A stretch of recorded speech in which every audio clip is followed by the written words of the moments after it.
Guys, welcome. It's the Rose Show. So, you guys, according to Uncle Pete Edochie, he has come out to say that women these days don't understand, what it takes to be married, and that women don't understand that marriage is for better, for worse. And he's shocked at, look at me now. Obviously, me does not understand that marriage is for better, for worse, and he's more shocked at some of the people who acted like his daughters, like Choma Chukuka, Tonto Dike, and the like, to see that in the past year, they've just been leaving their matrimonial homes like they are just tired of the marriage, and they get up, pack their bags, and leave. Don't these women understand that marriage is for better, for worse? If you come to our industry today, most of our girls who got married some 2-3 years ago have all left their husbands from beginning to the end. They're even shocked to hear that Chioma Chukwuka has also left their, Ireti Doyle and, Tonto. You take a vow when you're going to get married, for better, for worse. Not for better for us, for better, for worse. You will always think it's greener on the other side. That's the mistake that we all make. Once again, Uncle Pete has spoken. And shout out to Trude for always bringing out, the best from these people he goes to interview. It's a very beautiful skill. So now let's talk about the fact that for me, I was not shocked when I saw that interview, because it's something that Uncle Pete Edochie has been saying over the years. He has maintained a particular, idea, a particular mindset about things, about marriage, about women, about relationships, especially in Nollywood and in Africa at large. He is the godfather, apparently.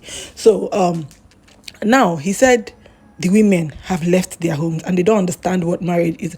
And okay, let's assume that these women left their homes. Okay, they actually did. I feel like I really want to hear a part of marriage from Uncle Pete as an old person, as a father, as a grandfather. I want to hear the part of marriage where he addresses the men. Do you understand? Where he addresses the men and say, oh, what is wrong? What are you people doing differently? Why can't you guys keep your wives in the house? What are you doing? Is this a time for men to wake up and, check what are you doing?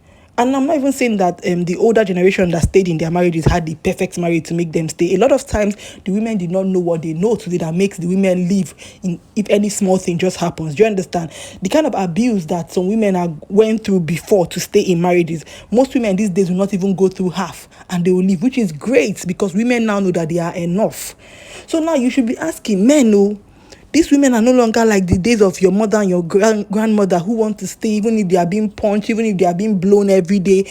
They are not going to stay anymore. So this is the time for you to fasten your seatbelt, try to do better for these women so that these women will stop living. And this is not me saying that the only reason why women leave marriages is the man's fault. I'm not saying that there are cases where the women also at fault and the marriage did not work.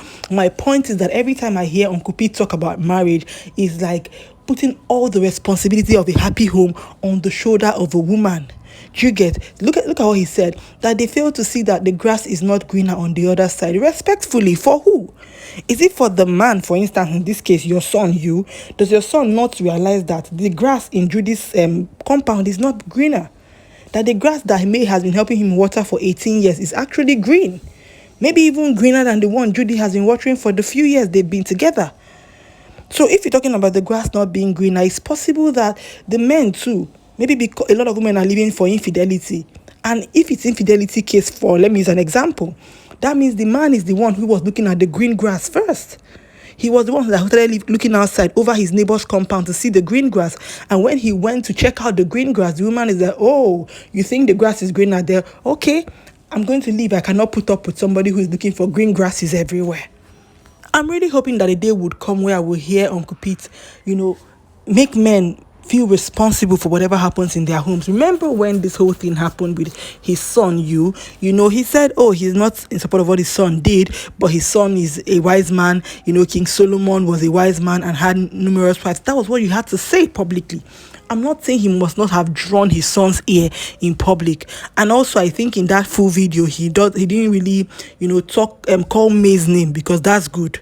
You understand? So I'm not saying he must not have drawn his son's ear in the house. It's even possible that he did not even draw his ear. He'll be like, what you did is wrong, but don't worry, she's a woman, she's going to stay. That kind of thing is very possible. You understand? So you did not call him out publicly. You said, oh, he's a wise man. So you trust his decision because he's wise. but now you expect the woman to put up with whatever because the grass is not greener outside. Let me tell you people something. It's very possible that this woman will leave. She might not even want to get married anymore. And even if she wants to get married again, you'll be shocked at the kind of green grass. You know, this artificial carpet grass, the original one, or like a grass that is growing where there's springs of water. You'll be shocked at how green the grass she's going to meet is. Don't sit down and be suffering and believe somebody that says the grass is not green at the other side. It's not always true. Like I said, I'm not really shocked about this interview or with this interview. I've seen a lot of videos where he just really wants women to shoulder the responsibilities of their marriage. So even in this case where your son has been a public embarrassment, the only problem you have is that women have actually left their marriages, and the women need to know that the grass is not greener outside and that marriage is for better, for worse. And I'm very, very happy that a lot of people are in this space where they're not even taking all these things, these elders in quotes say hook, line and sinker. A lot of people have a lot of respect for Uncle Pete Edochie, for his craft, for how relevant he has been in the industry for years, and that's the respect they're using to look at this whole matter. Finish. That's it. They are grateful that they had to experience Uncle Pete's act and he's a legend, but that's where it stops. A lot of people are not taking marriage advice from Uncle Pete, sadly, and which is good too, because I really don't think that those things he was saying there is what he should have said in this situation. You could have skipped the question. You are a big boy. You are a grown-up man. You can say you don't talk about marriages because you've seen the kind of mess your son has created over the past months. But it's your son who is outside making fun of himself with his new wife every single day. But you have an opportunity where you are being granted an interview and you get to blame the women, you know. It's just so sad to listen to that. But let me know your thoughts are, guys, in the comment section. It's the Real Show. Thank you for watching. Like, share, subscribe. Bye.